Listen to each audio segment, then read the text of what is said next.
Dear students, today we will learn about the morphology of a cephalochordate called as branchiostoma. Now, we already know what a cephalochordate is. Cephalochordates are those in which the notochord runs from the head region throughout the length of the body of an animal. Now, the most extensively studied cephalochordate is, and one of the best known example of cephalochordata is branchiostoma, which is commonly called as amphioxus. Now, this was first discovered by a German scientist Pallas in 1778. Costa in 1834 he first recognized the chordate nature and described it as branchiostoma lanceolatum. Now, this branchiostoma lanceolatum is commonly called as amphioxus. Now, if you look at the systemic position of amphioxus, it belongs to the phylum Chordata, group Acrania, subphylum Cephalochordata, and it belongs to class Leptocardi, family Branchiostomidae, and type Branchiostoma. Now, this branchiostoma, it is referred by different names. For example, it is called as amphioxus because amphi means both the sides or double, oxus means sharp. If you look at this animal, both the anterior and the posterior tip, it appears like pointed sharp edges. So because of this, it was called as amphioxus. And it is also referred as a lancelet, because of the same reason, wherein the body shows two sharp pointed and it appears like a lance shaped structure, so it is called as a lancelet. So anywhere throughout the lecture, whenever we refer it as branchiostoma, it means amphioxus. Amphioxus means branchiostoma. These two terms are synonym, which means the same. Please keep this in mind.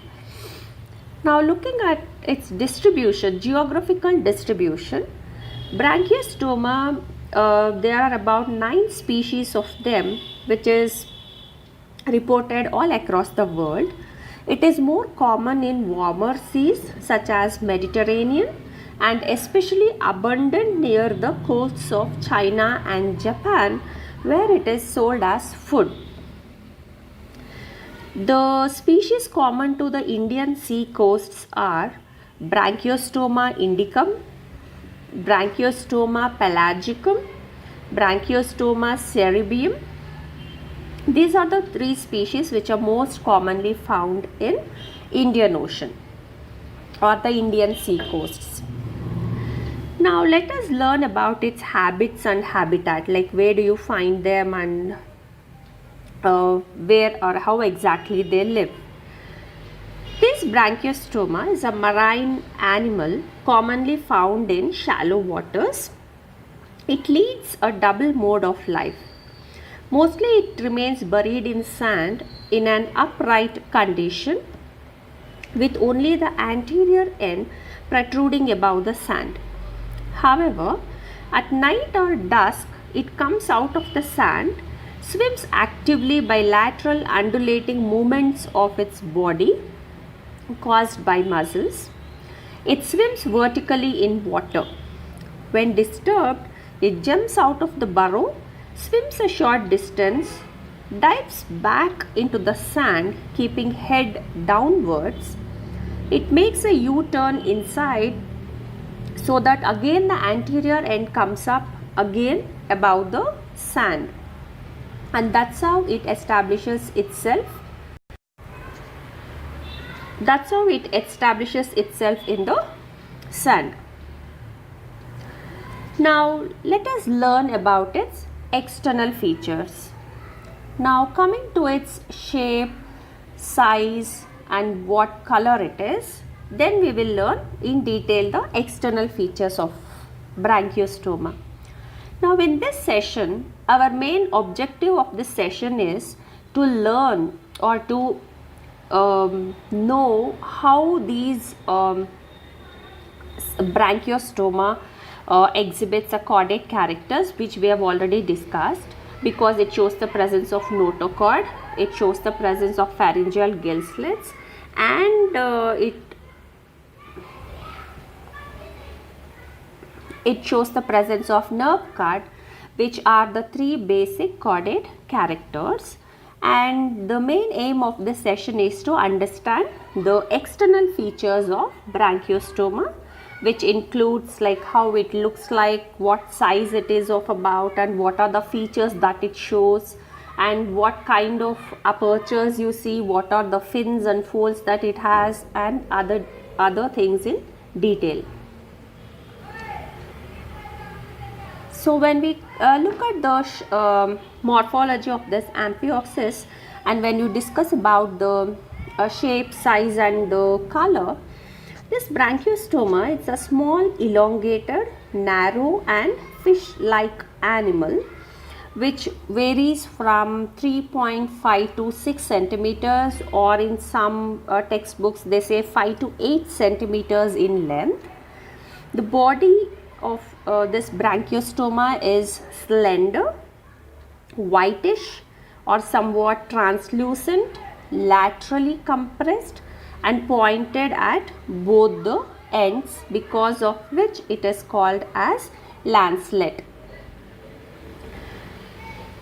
The body is streamlined, which is well suited for its burrowing as well as swimming, and the posterior end is more tapering and pointed than the anterior end. Now if you look at the body of an Amphioxus, it is divided, the true head is absent, and the body is divided into two main regions, the trunk and the much shorter post-anal tail. And the anterior end of this trunk projects into a in front as a pointed snout or a rostrum. Now this picture shows you like how you find Amphioxus in their original habitat. You can see them, they are burrowed in the sand, and the anterior tip, the oral wood, which contains tentacle like structures, they are protruding out for the purpose of feeding. And this picture shows you how exactly it remains burrowed in the sand in its habitat. Now coming to its fins, branchiostoma, it shows mainly three kinds of unpaired fins, which are named as the dorsal, the caudal and the ventral. Now the dorsal fin runs as a low mid-dorsal fold along the entire length of the trunk. It is continuous behind with a much broader caudal fin around the tail, and the ventral fin runs mid-ventrally from the caudal fin up to the atriopore along the posterior trunk region. It is slightly wider than the dorsal fin. Now the dorsal and the ventral fins are internally supported by one or two rows of small rectangular fin ray boxes, which remain absent in the caudal fin. So you find fin ray boxes only in the dorsal and the ventral fin, whereas they are not present in the caudal fin. This is in turn facilitates the swimming movement of branchiostoma. But paired fins here are absent. Coming to the metapleural folds, or the folds of the skin that the branchiostoma exhibits, these two folds along the ventrolateral margins of the two-thirds of the trunk from the oral hood to the atriopore, there are two hollow membranous folds of skin called as metapleural folds. These possibly help in burrowing in sand rapidly due to the turgescence caused by the flow of body lymph in their cavities. The two folds are connected by a horizontal fold of body wall called as epipleur. That means from the lateral side of the body wall hangs down two folds of skin, or the lateral extension of skin, which we call it as metapleural folds, and then these metapleural folds ventrally they are connected by a horizontal fold of body wall which is called as epipleur. Now by this it forms a cavity like structure which is called as atrial cavity. Thus, the anterior two-thirds of the body in the region of metapleural folds appears roughly triangular in cross section and oval in the posterior end, posterior one-third of the body. Now, if you observe these diagrammatic representation of amphioxus from a lateral view, you can make out that the anterior tip has got a pointed rostrum and the posterior tip is represented by the tail. Below the rostrum you find a buccal cirri or the tentacles which helps in feeding, and then followed by the lateral skin folds which are labeled as metapleural folds. So you will have one on this side and one on the other side, and at the base these two folds are connected by an horizontal epipleur. By this they form a cavity which we called it as atrial cavity.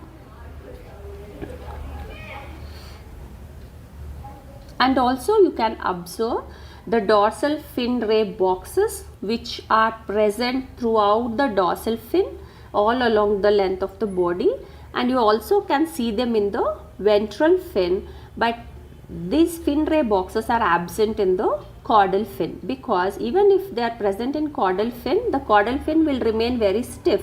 It won't be able to move during the process of swimming. So in order to facilitate the swimming movement of branchiostoma, fin rays remain absent in the caudal fin to facilitate the easy movement of the caudal fin.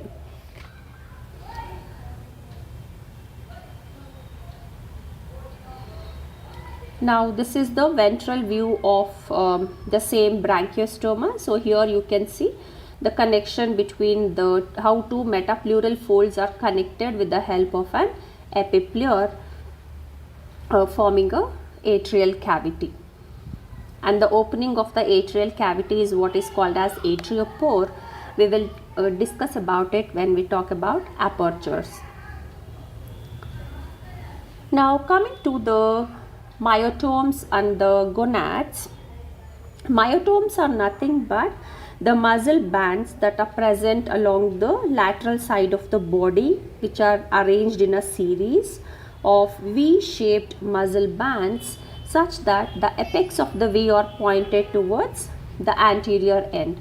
We'll go back to this picture here. If you see, look at the myotomes. All these V-shaped representations are the segment of the muscles. You can observe the apex of the V's, the tip of these V's are all pointed towards the anterior end. They are called as myotomes or myomeres.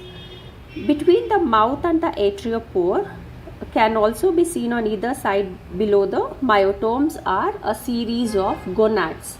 Below these myotomes on either side you find this series of gonads being present. Now let us learn more about